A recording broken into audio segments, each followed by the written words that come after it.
Bidenomics is essentially a vision for the country, an economic vision for the country, one where we're making these smart investments in America, in our education, in our workers, in our manufacturing. Biden himself said Bidenomics is another way of saying we're restoring the American dream.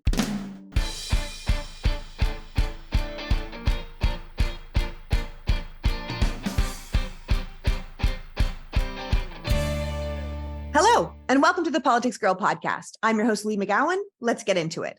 No matter what you hear, history and a simple Google search shows us that Democrats are better at the economy than Republicans. Despite the Republicans' claim that they are the party of financial responsibility, it's the Democrats who write and pass better policies and legislation to help the working people of America thrive. Since 1989, at the end of the Cold War, the U.S. has seen approximately 49 million new jobs created. 47 million of those were created under Democratic presidents. That means 96% of new jobs since the end of the Cold War have been created under Democratic leadership. The Republicans spin a good yarn, but data doesn't lie. And since globalization began, an ever-evolving and proactive Democratic Party has repeatedly been able to claim strong economic growth under its watch, while Republican leadership has overseen 3 consecutive recessions, the last 2 incredibly severe. As writer Simon Rosenberg points out, the contrast between Republican and Democratic performance is incredibly stark. And it's not a stretch to say that over the past 30 years, the GOP's economic track record has been among the worst in the history of our country. So there is no reason that Democrats should continue to lose the conversation around the economy. We don't need to be defensive or apologetic. Study after study shows that Democratic leadership equals growth and lower deficits and progress for working families and the ability to adapt to an ever-changing market, while Republican leadership equals recessions, higher deficits, and continued American decline. Which is why the Republican Party, in combination with right-wing donors, operatives, and the media, continue to spin this false narrative to distort the public's understanding of what is actually happening in our country. It's why we ended up talking about Bill Clinton's affair and not his economic surplus. It's why we're talking about Hunter Biden's laptop instead of Joe Biden's thriving economy. The truth of the matter is Joe Biden has been an excellent president, and the country is better off financially today than it was before he took office. And that is something people should be talking about. With that in mind, today we're going to talk to White House Communications Director Ben LaBolt. Ben is a nationally recognized communications and political strategist who has served at the city, state, and national level. He was the National Press Secretary for President Obama's re-election campaign, Press Secretary for Sherrod Brown's 2006 campaign, Communications Director for Rahm Emanuel's 2010 mayoral campaign, and White House spokesperson for both Justice Sotomayor and Justin Kagan through the confirmation process. I'm having Ben on today to talk about the success of Bidenomics, because whether Republicans want to hear it or not, our economy is on a major upward trajectory, and as Americans, we should feel extremely excited about that. So without further ado, please welcome White House Communications Director, Ben LaBolt. Welcome, Ben.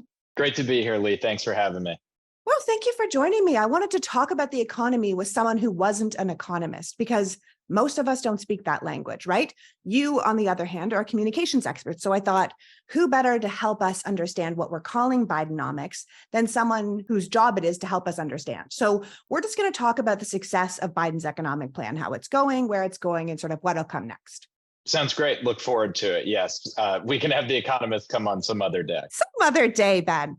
Okay, so listen, as I understand it, Bidenomics is being used as a noun, much like Reaganomics was used as an ideal, where we're going. Reaganomics was all about taking care of the people at the top, so it would trickle down to the middle and the bottom. And Bidenomics is built around this idea that Biden has always talked about, which is growing the economy from the middle out and the bottom up. Can you expand on that a little bit for us? That's right, Lee. That's exactly what the context is. Reaganomics defined a lot of the political and economic discourse since the 1980s, which was the concept that if we reward folks at the top, the wealthiest in corporations, and they do well, and their profits go up and their income goes up, that the results of that will trickle down to the middle class. But it turns out that that's never been true. We've tried that policy many times. We tried it under Reagan. We tried it under Bush. We tried it under Trump. And income inequality went up, and it didn't become easier for the average person. And President Biden, throughout his long career in public service, has had a very different vision that we should actually focus on the middle class, who are the backbone of the economy, that build the economy, and start there. And if the middle class are doing well, then the country will do well and the rest of the country will do well. And so when he came into office, he had a very different vision. It started with investing in America.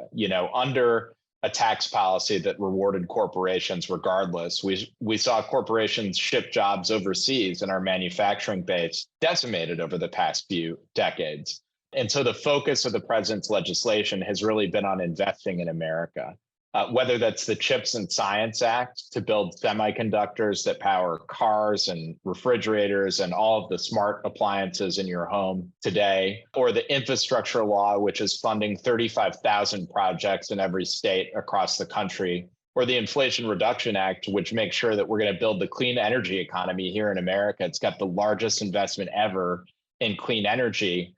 His policies have been focused on building plants here in America, creating jobs here in America, and making sure that if federal funds are deployed in some form or fashion, that the things that are built as a result of that are built in America. And you're seeing the results of it start to take hold. There have been 13.2 million jobs created under this administration, 800,000 manufacturing jobs after you'd seen hundreds of thousands of jobs offshored over the past few decades under prior administrations. And so you're starting to see the impact of those policies, of that investing in America.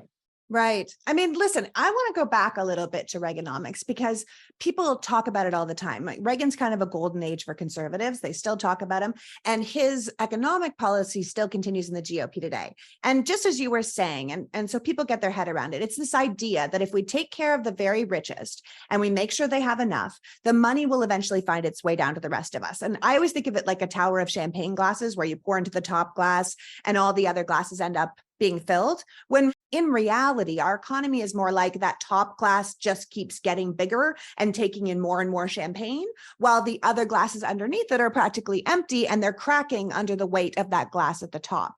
So we're 40 years past Reaganomics now, and we can see, as you were saying, using statistics, that it only served to make the rich richer and the poor poorer, and it's almost destroyed the middle class. And when we think about MAGA and Make America Great Again, and this concept of this golden age in America, when a certain group of people thought it was perfect, it's usually the 1950s and 60s. And that was when we had a very thriving middle class. So it's surprising that we don't keep going back to how do we make the middle class thrive again, which is what Bidenomics is so wonderful for, right? Because that is how we're thinking again, which is the exact great that entire party has been considering.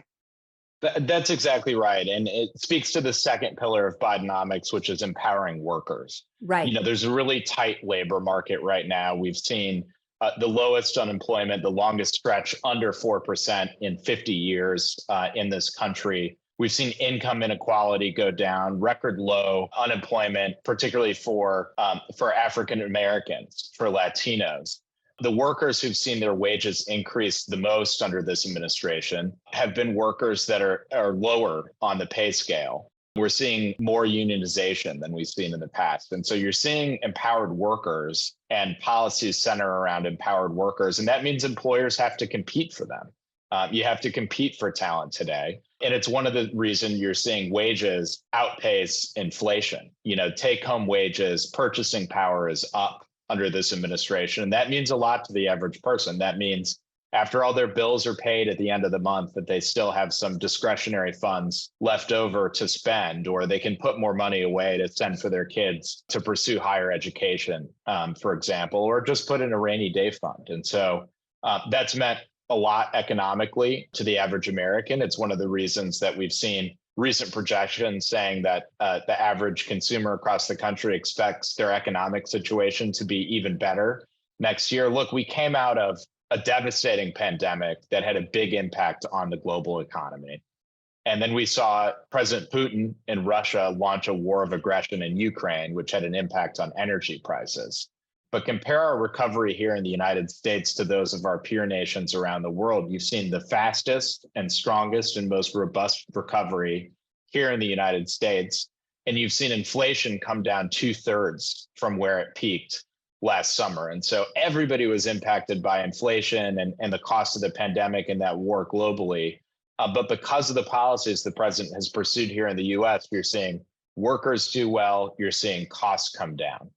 Bidenomics is essentially a vision for the country, an economic vision for the country, one where we're making these smart investments in America, in our education, in our workers, in our manufacturing. Biden himself said Bidenomics is another way of saying we're restoring the American dream, right? Like we're saying that everyone who's willing to work hard should be able to get a good job, should be able to take care of themselves, should be able to take care of their family. And that shouldn't be really hard for people to understand. And yet it feels a little groundbreaking to have an administration be so clear that their goal is the collective good of the American people and not just the collective good of their donors, because it's in contrast again to Reaganomics, which was making sure we could do stock buybacks, things like that. What's best for the shareholder, what's best for the people at the top. This is a completely different vision. And I think it's a vision people should be able to get their heads around, right? At the end of the day, you've got people like Marjorie Taylor Greene pointing out the best parts of it, like it's a bad thing, right? She was out there publicly saying Biden is making the largest public investment in social infrastructure and environmental programs. And he's trying to finish what FDR started and LBJ, expanded on, programs to address education and medical care and urban problems and rural problems and transportation and Medicare and Medicaid and labor unions. And these are all things he's working on. And I know she didn't mean to make a campaign ad for him, but my God, she really did, right? The tone deafness of thinking that regular Americans, Republican Americans even, don't need or want any of those things like transportation or helping rural poverty or Medicaid or labor unions. The truth of the matter is, that's insane. Republicans are not thinking or writing policies for regular people. And what they keep proposing for our economy, it just doesn't work. And we know that because we've tried it. So what Biden is doing is working and will only continue to work and get better if we keep his administration in power and give him the power of, Congress to help him along on his way. And, the funny thing is Republicans started out opposing these policies. They voted against them.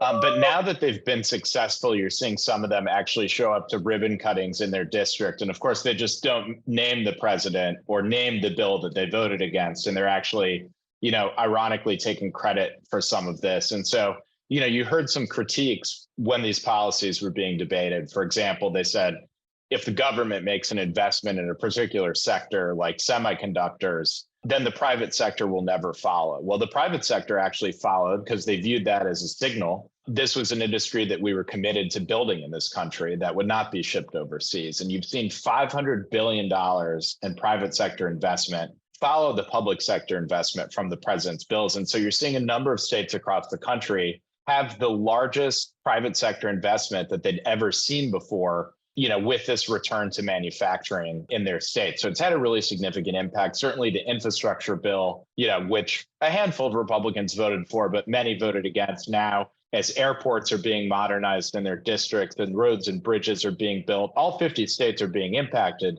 You're seeing some of these same Republicans come try to take credit for the president's policies. And so, we say we always welcome converts.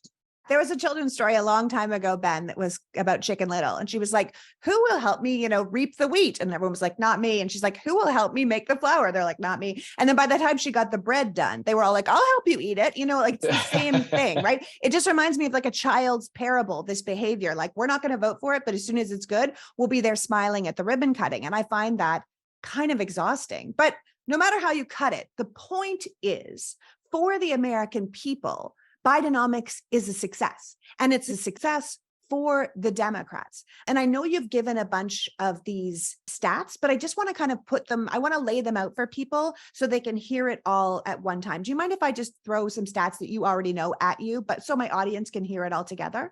Sounds great. Okay, good. So under Joe Biden, in this Bidenomics plan, we have created over 13 million jobs. That's more jobs in 28 months than any president has created in a 4-year term. That's 7 times as many jobs as we created in 16 years of the last 3 Republican presidencies combined.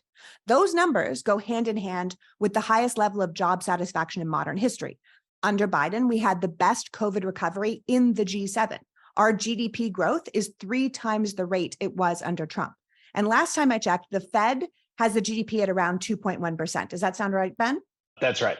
Yeah, which is the best GDP, so we all know, of all of our peer nations. And there doesn't seem to be a recession on the horizon, which is what we heard about over and over again. So we've been having all this scaremongering about recessions, but it doesn't appear like that's on the horizon. So Under Biden, and especially after passing the Inflation Reduction Act, which I would like to remind people that almost all of the Republicans voted against, inflation is at a 2-year low, and we are doing better than every other Western nation in the world, with our inflation rate is close to 2% at this point. We have the lowest unemployment in peacetime history, lowest poverty, lowest uninsured rate. We have elevated wage gains, which is real earnings that were up from last year, and real wages are back in what's considered for economists the positive category.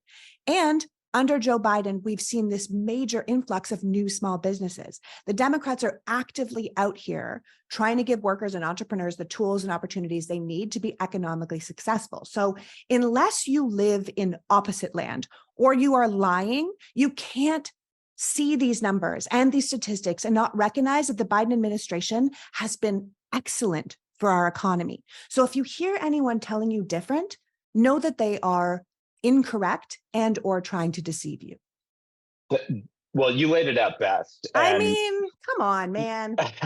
That's what the show's all about. But right. Just to put it into perspective, as you said, a lot of economists predicted recession over the past year. It never arrived. Bidenomics has had a significant impact. And even some of the folks that were gloomy in their forecasts have changed projections. So, for example, Morgan Stanley had projected that the economy would grow, GDP, by 0.5% this year. They said as a result of Bidenomics, in the first half of the year, they're raising up their projection to 1.9% growth. And so they've seen these public investments trigger the opening of factories and plants and businesses across the country.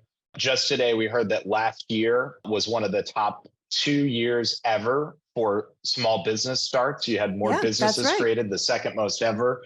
And that only outranks 2021. So we've actually seen 2021, 2022, and the projections from 2023, record business starts. And so the president likes to describe the start of a business as an act of hope. Yeah. Small businesses are really the engine of job creation in this country, much more than big business. And so you're seeing both small and large businesses start and create jobs and grow and thrive in this economy. And so you're seeing it really at all levels.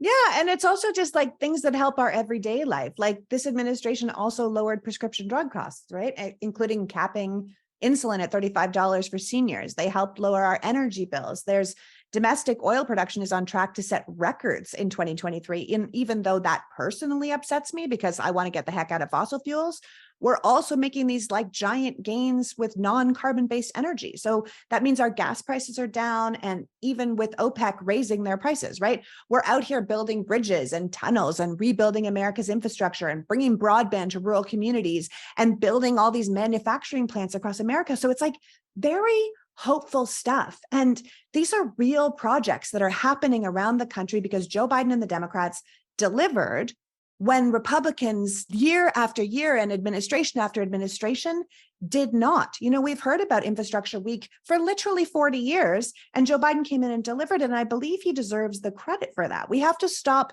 presenting these two parties as the same because they're not the same. But then I would say to you, here's the thing. Even though the facts all say that, right? All these amazing statistics are out there. We can see Bidenomics is absolutely working. That doesn't mean it's worked, right? That it's all done. It means that we are a country in progress. Absolutely nothing changes overnight, but people really need to recognize how far we've come since Biden took office. And look, I don't work for you guys, right? So I am critical when I need to be critical, but there's no question that what the Biden administration has done for our economy is a huge deal. And honestly, I can't believe how little we hear about that from our mainstream media because it's a disservice to the people. And honestly, I wish more people knew the truth.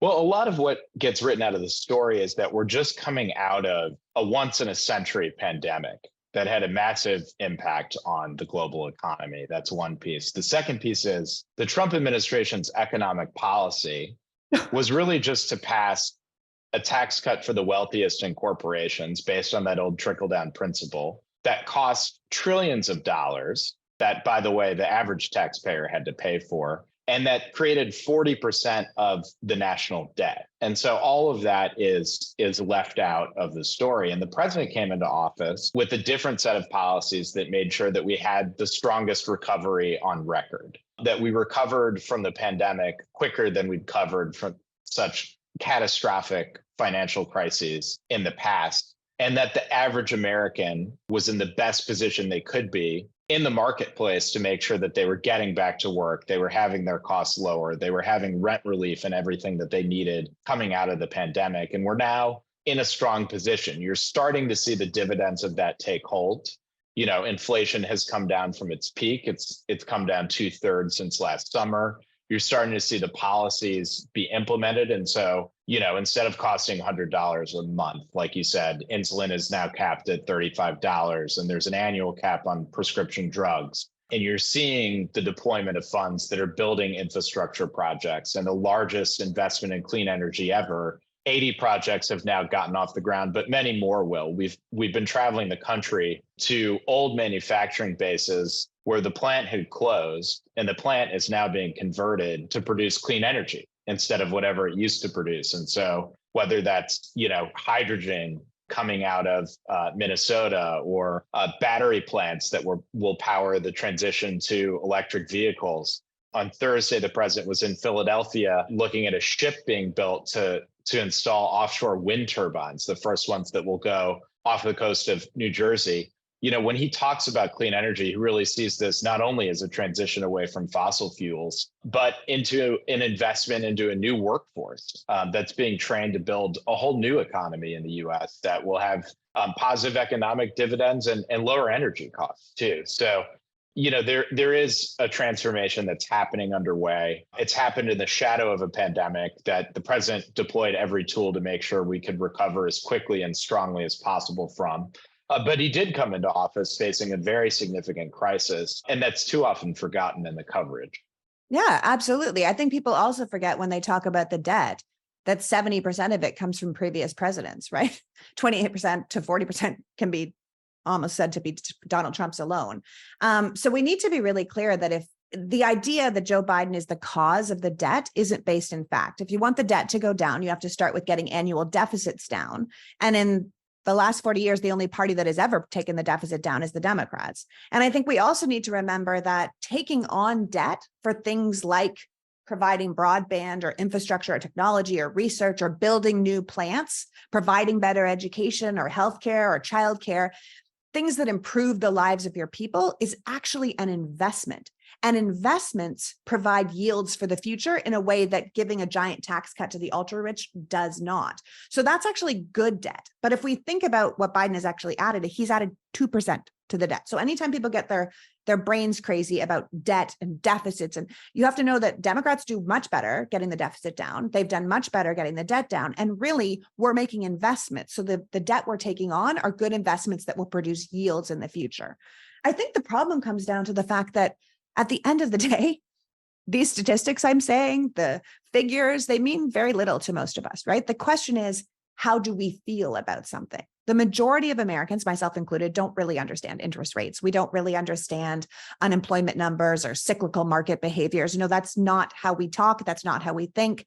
There are lots of people across America who just feel generally negative about the economy. They don't care that some chart says wages are higher than they've ever been. They don't feel like they personally have enough money. For them, things are too expensive. They can't afford a home, or their rent prices are too high. They see their local public school doesn't have enough funding. There's lots of people who might want to work, but can't afford childcare or pre-K. Lots of people who want to improve their education, but college is out of reach.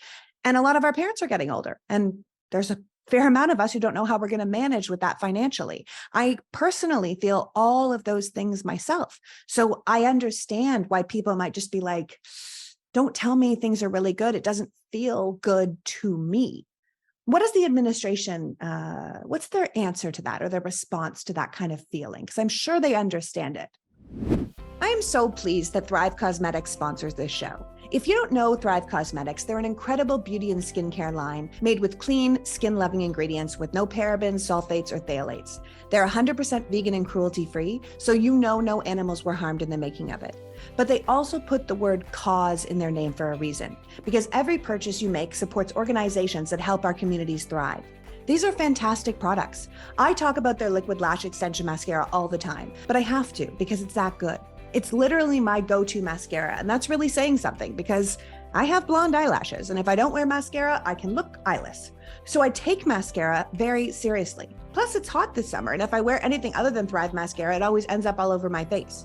The liquid lash extension mascara mimics the look of lash extensions without damaging your lashes. It supports longer, healthier lashes over time, and it cleans like a dream. You don't need soap, let alone makeup remover to get it off. Because it's a tubing mascara, you just splash it with warm water and it falls right off. And with Thrive's Bigger Than Beauty mission, for every product purchased, Thrive donates to one of their over 300 giving partners across the country to do things like battle domestic abuse, end homelessness, or fight cancer. But you have to try Thrive Cosmetics for yourself.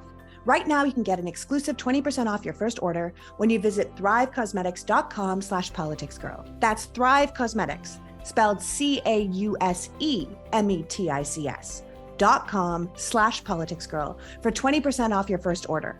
And make that discount count. Bundle that mascara with something like the Brilliant Eye Brightener or Hydrating Lip Tint or Waterproof Eyeliner, which is super helpful in the summer. There's literally no shortage of amazing products at Thrive. Check it out at thrivecosmetics.com.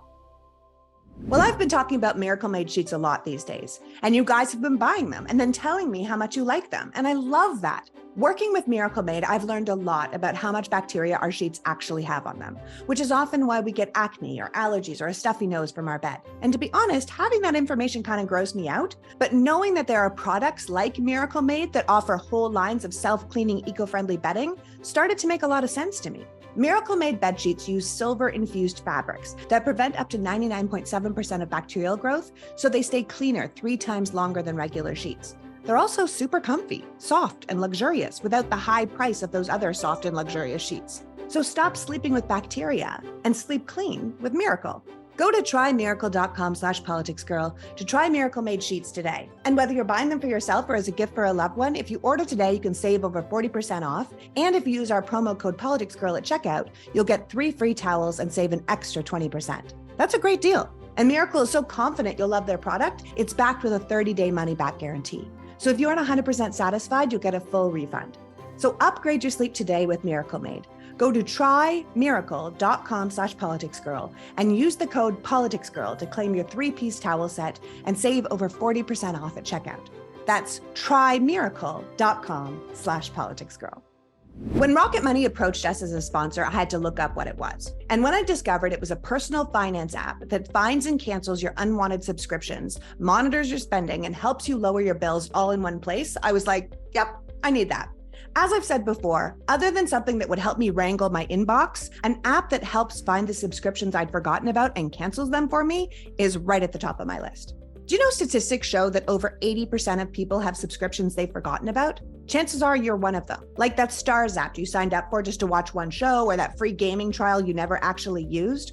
Do you know how much those forgotten subscriptions cost? Most Americans think they spend about $80 a month on subscriptions, when it's actually closer to $200. If you don't know exactly how much money you're spending on subscriptions every month, you probably need Rocket Money. So stop throwing your money away and join the over 3 million people who have used Rocket Money, with the average person saving up to $720 a year. Cancel your unwanted subscriptions and manage your expenses the easy way by going to rocketmoney.com/politicsgirl. That's rocketmoney.com/politicsgirl. Rocket Money will quickly and easily find your subscriptions, and if you don't want to pay for them anymore, you just hit cancel.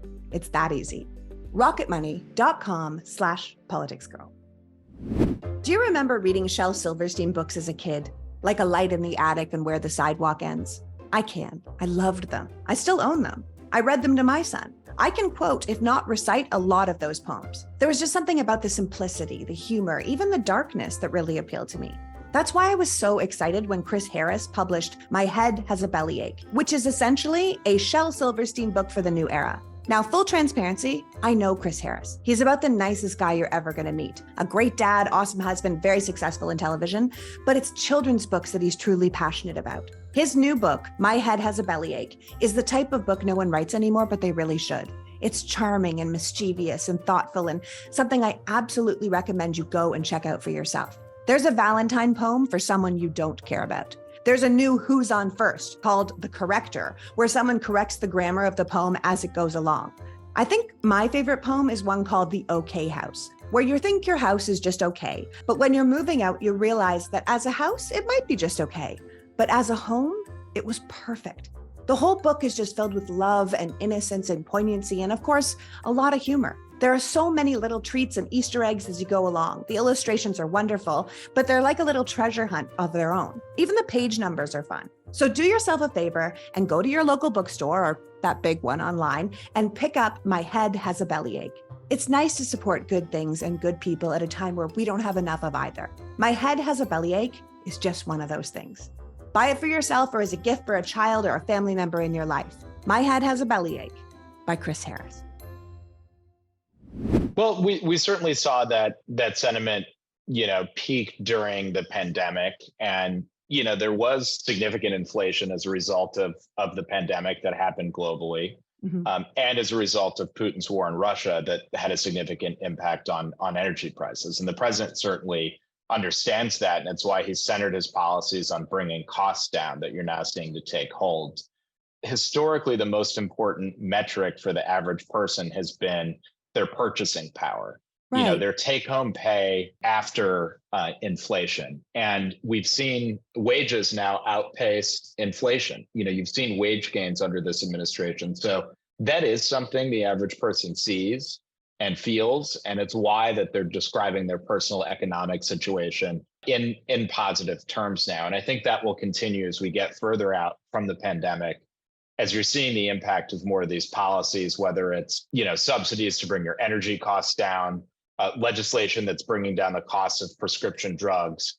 The president centered his policies on lowering costs for the average person, which we know is one of the top concerns for Americans across the country. And when Republicans structure their legislation, it's always to provide tax relief to the wealthiest and to corporations. So you can see the difference in priorities there. But look, I think these numbers are moving over time. We were in the midst of a significant financial crisis that had a major impact on the average American. And that's why the president passed things like the American Rescue Plan to help the worker, the renter, the small business recover from the pandemic. And now you're seeing us get to a place where the economy is more sustainable on its own, and the average worker is making more money, is more empowered, and their wages are outpacing inflation. Yeah. I mean, listen, for me, I get those sentiments from people that are like, I don't know, I hear what you're saying, but I just feel like I just don't feel good about it. And you're like, I get that, man. Like overall, the country might be in an upward trajectory. We can say all the statistics say everything is going well. And I think we really need to celebrate that. But I recognize for people who are listening that there's a lot of us who aren't where we want to be. So what I want you to think about is, what are the solutions, right? How do we get us to where we want to be? What can be done? Who is thinking about that? And I know that the Democratic Party is thinking about that. They tried to pass a higher federal minimum wage, but the Republicans and Kristen Sinema shot it down. I know that the Democrats tried to pass Build Back Better, which had free 2-year college, free universal pre-K, higher wages for home healthcare workers, but the Republicans shot it down. The Democratic House members have written a bill to stop private companies from buying up all of our single family housing to help us regular people get back into the housing market. And that is clearly something that is going to be essential to our future, but only one party is proposing it, right? So if you want to talk about things that are essential to our future nation, then we want to look at things like environmental protections that the Democrats included in the Inflation Reduction Act, which are essential for our water, our air, the future of our planet. And they passed that again with no help from the Republicans. You were talking earlier about the CHIPS Act, right? Which the Democrats passed with almost universal opposition from the other party, but has launched what now world economists are calling a manufacturing super cycle in America, tripling manufacturing and construction across the country, building facilities that not only employ construction workers right now, but will create thousands of permanent high-wage jobs when those factories open, right? We've already talked about these projects that are happening under the Bipartisan Infrastructure Act, which is creating jobs, obviously, but also fixing this crumbling infrastructure. It's bringing high-speed broadband, which we all need in a first world country. And all of this was done in the first 2 years of Biden's presidency, thanks to his leadership and a democratically controlled Congress. And these pieces of legislation will only continue to bring Americans gains, despite the Republican-controlled House doing everything they can to undermine it, right? So I think at the end of the day, it comes down to the fact that when people look at the economy or the state of the country and feel bad about it, I want them to say, okay, but look what the Democrats are doing. Look what they want to do. Look what they keep voting to do. Like, that is great stuff. And if you don't believe me, go and look at the alternative, not from the perspective of cable news or pundits, but from the perspective of the citizens who live in this country looking for actual representation, right? Yes, Democratic policies might be a work in progress, but if you choose the alternative, Republican policies, which by the way, don't exist, all that progress stops. And I think that's what people need to keep in mind. Who is actually working for me? Who is proposing solutions?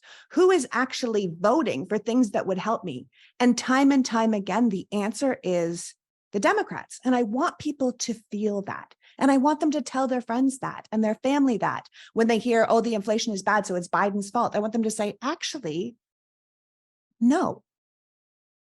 Yeah, and when when the president talks about finishing the job, this is what he's talking about, right? Yes. Especially, if we can win a Democratic Congress again, and if he can have a Democratic Congress to work with, putting on the table things like reducing the cost of childcare and having a childcare tax credit again, making sure that we incentivize home care, that we've got enough workers to take care of sick parents, to help with sick children, to help the parent who has to deal with those things getting stretched from both ends. The president has made student debt relief a big priority. That's, more people, the president will tell you, comes up and talks to him about student debt relief than any other issue and the burden that many people carry for decades. And that was an issue that he took on in a substantial way, made sure that the average borrower could have a little bit more breathing room and some of that debt relief. There were a lot of myths about there who benefited, but the average person was making $75,000 a year or less and just burdened by this significant debt load. And so that's an area where the president took it on. It wasn't just young people, it was people all the way into their 40s that were paying off these student loans. It's the person getting through their day and their daily life that's always been the centerpiece for the president. So as he talks about finishing the job and what's next, it's really a lot of these areas of easing the cost of living for the average person that he's focused on. Right. Because I think at the end of the day, although he's been in politics his whole life, I would say he feels like an average person. He knows what it's like to ride the train, to live a life, to have trauma, to go through life. He hasn't just lived like a privileged Washington insider his whole life. I really feel like he sees the people because he is the people, right? And then you have to consider the alternative. You said just now, if we can win a Democratic Congress and win in 2024, he wants to finish the job, right? And I think people have to say, okay, what's the alternative, right? What has the Republican-controlled House done since they've been in power? They were elected in the midterms. What have they done, right? Okay, they passed a bill to stop funding the IRS so it can afford to go after their rich donors and the tax cheats. They almost crashed the world economy by refusing to raise the debt ceiling. They had a catfight on the floor for leadership. They had a catfight on the floor to see which representative could file articles of impeachment against Biden for some yet to be determined reason. They've been spending endless taxpayer dollars on witch hunt congressional hearings where they've yet to prove a single thing and keep losing their whistleblowers.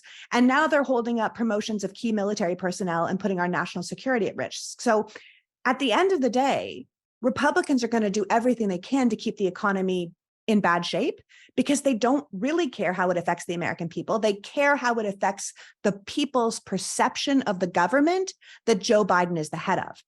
What they care about are poll numbers and getting back into power. And that should make people angry because Democrats, independents, Republicans alike, that's not governing. That is sabotaging the government and sabotaging the American people to regain personal power. And I think people should feel that. They should know what's happening, and they should recognize what one party is trying to do and what the other party is trying to stop. And the Republican agenda, you saw it play out during the debt ceiling talks and the talks around the budget agreement. They put on the table 22% draconian cuts to all of the programs that benefit the average person, and they were trying to repeal them. They're trying to repeal all of the clean energy provisions, for example, the Inflation Reduction Act, which is creating jobs in their own state. And the economic policy that they keep putting back on the table that they divert all of this funding to is, again, a tax cut for the wealthiest and for corporations that, as we've talked about, has never benefited the average person. So they've basically got one economic idea. It's been tried over the course of decades. It never worked. They want to put it back on the table. And to do so, they would cut funding for all of these critical programs for people. And by the way, they even want to repeal the provision that would cap the cost of prescription drugs. And so the average person does not benefit from their economic policies. It's completely tilted towards the wealthiest and corporations. Yeah, keep picturing that giant champagne glass at the top of the thing, right? We need to be really clear also what the Republicans are planning. You're telling us now, but House Republicans, they actually passed a bill in March that would drastically cut people off from a wide range of programs that are essential to Americans' financial security. So their plan, as you were mentioning some of the things, it would really reduce spending on healthcare, on food assistance, on farm subsidies, on military retirement, on veteran health, education, law enforcement, housing, foreign affairs, anti-poverty programs. But as you were mentioning, to be very clear, none of their cuts would touch the Trump tax cuts for the ultra rich. And if they could, they would like to expand those. There's an old expression that says, show me your budget and I'll show you my priorities. And ultimately, I think budgets reflect a lawmaker's values. And House Republicans seem dead set on destroying the country's economic recovery and hurting working families because they think it serves them politically, and it definitely serves their donors financially. Ironically, the plans that they keep trying to put into place end up affecting most of their own voters more because there are more impoverished people who use these programs in red states than there are blue states. Yeah, that's exactly right. And at the end of the day, I mean, it's they're not serving their own constituents At all. You know, all the programs you've talked about them wanting to make massive cuts to would impact the senior who's seen the cost of prescription drugs lowered for them under this president, would impact the veteran who the president has fully funded their access to healthcare and made sure that the system expedites their claims. Would impact the student whose debt relief they want to take away, even though, by the way, they may have applied for one of those PPP loans during the pandemic for their own businesses to the cost of millions of dollars. But $20,000 of debt relief for the average student is too much for them. They don't want to fund a penny of it. So you can see where their priorities lie. Honestly, people need to understand that if the Republicans' budget comes to pass, Americans would do so poorly, right? They would lose access to key programs that they need to function in this country. They're not going to make the economy better. They are literally making it worse, and they have made it worse statistically for the past 40 years. I mean, even in a booming economy, a lot of people in America need assistance, and a lot of people in America are using it. And like we said before, assistance is generally larger in red states than blue states. And Republican lawmakers seem intent on hurting their own constituents because they know they won't understand, and they will ultimately end up blaming the president. And of course, that's the paradox of Bidenomics itself, right? That Democrats are doing it, but ultimately Bidenomics will help red states more than it helps blue ones. So it's red states, not blue ones, that are seeing the biggest income gains under this presidency, which is also why Republican members of Congress are doing what you said before. They're out here taking credit for things they voted against or things that they didn't want to fund. They say no to federal money to help expand things like Medicare. So they keep hurting people and they keep them desperate so they can blame it on the Democrats when it's actually them choosing to deny the people the help. And I want to ask you, and maybe you can't answer this, but do you think that the Democrats could afford to be a little more cheeky on stuff like this, to play a little more hardball, to at least point out that these good things are happening in their states, that they wouldn't be happening without them? Is there a way to do that, to make sure that red states not only get what they need because Biden is acting as a president for all Americans, not just the ones who voted for him, but also to point out that people wouldn't be getting these things without him. Trump was like, I'm signing all the checks when the money was going out, right? I want people to understand that the bridge that's being built in their town, or the tunnel that's being fixed, or the manufacturing plant that's coming because of the CHIPS Act, their own representatives would have left them high and dry. Do you think that we should be tooting our own horn just a little bit more? Well, look, I'm the communications director, so I definitely think so. You had a biased jury on this one.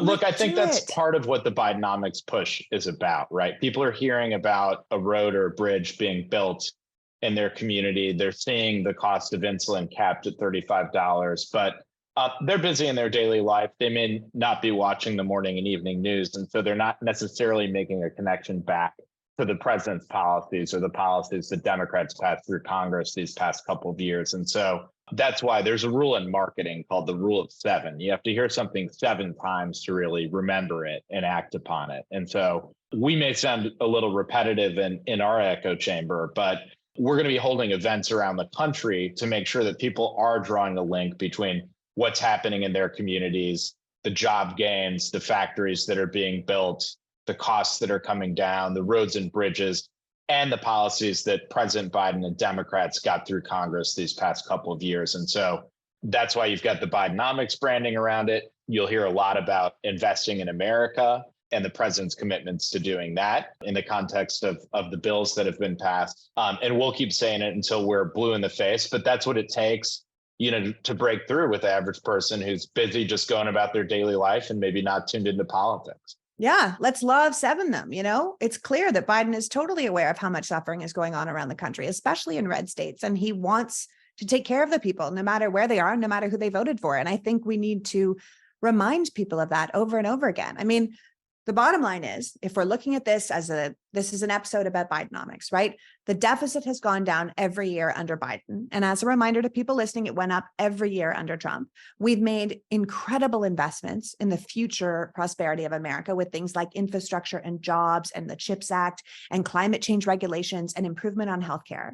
And according to financial experts, which I am not one of, but they look at the data for a living. And over the last 30 years, it's Democratic policies over and over again that have repeatedly been able to make globalization work for the American people, while GOP policies repeatedly fail to deliver. We've done better than every other peer nation post-pandemic.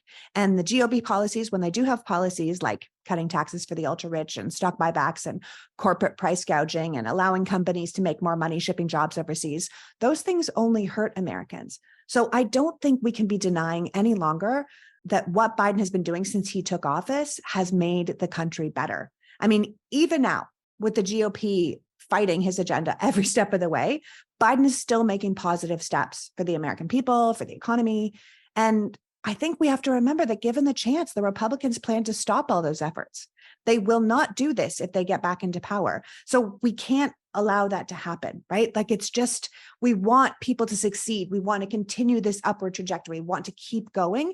And I don't want people to fall into the trap of blaming the president for their economic woes when it's his party and his party alone that keeps trying to fix it. So if anything, I think Biden's earned 4 more years, but I do think we need to remind people why that is, because his agenda supports the American people while the alternative really supports the American donor.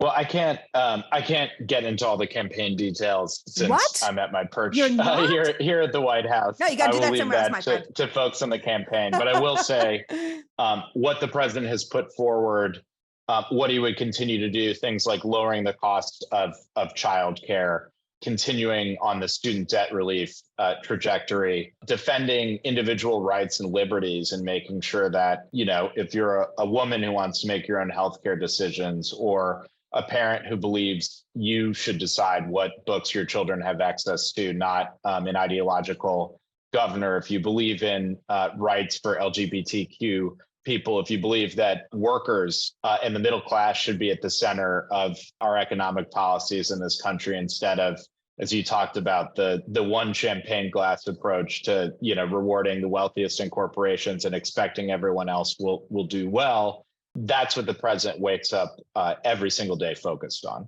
Yeah, we all deserve a glass of champagne to toast our economy, every single one of us. And I'm really so thrilled that we have a president that gets that. And I think we have to remember that if you hear anything other than the economy is doing well, whether that's about some laptop or about any general ridiculousness like the new war on Barbie, it's because we're doing so well that we're talking about those things that don't actually matter. I just think we've exceeded expectations here. And I think that although you can't get into anything that has to do with the campaign, I want people that are listening to remember that it's the Democrats that handle the economy better than the Republicans. And you only have to look over the past 40 years to notice that in this new sort of post-war Cold War era, it's the Democrats who have been able to evolve and change to make things work instead of being reactionary and changing. But sadly, the modern GOP doesn't seem to have any answers for many of the most important changes that America faces. And they're choosing to regress us rather than progress us, which is why we're talking about women having access to their own bodies now in 2023, why we're talking about book banning in 2023. It's distressing and sad and dangerous, but we have to, if we want to move forward, which is the only way to go, you can only evolve forward, then we have to keep this administration in power and allow them to finish the job. I want to thank you for joining us today, Ben. Do you have any last thoughts you'd like to leave us with before you go? Thank you, Lee. It was a great conversation, and we covered a lot of ground. I'll leave you with the theme of Bidenomics, which is empowering workers, lowering costs, and investing in America. Those are the three pillars. If you remember anything, remember those three. That's wonderful. Thank you so much, Ben. I really appreciate your time. Thanks for having me. So that was White House Communications Director Ben LaBolt, reminding us that if we want to remember three things Bidenomics is doing for the economy, it's empowering our workers, lowering our costs, and investing in America. If I wanted you to remember one thing, it would be that no matter how you feel about the economy right now, one party is actively trying to make it better, and one party is actively working to stop them. America might not be exactly where we want it, but under the Democrats, we're moving forward, while the alternative would take us back. The champagne glass at the top cannot get any bigger. We all deserve a taste of that success. I want to thank Ben for joining us today and you for caring enough about democracy to be here. Now go out and make the world a better place. Until next week, PG out. The Politics Girl podcast is written and performed by me, Lee McGowan, in partnership with the Midas Media Network, and produced and edited by Happy Warrior Entertainment. All rights reserved.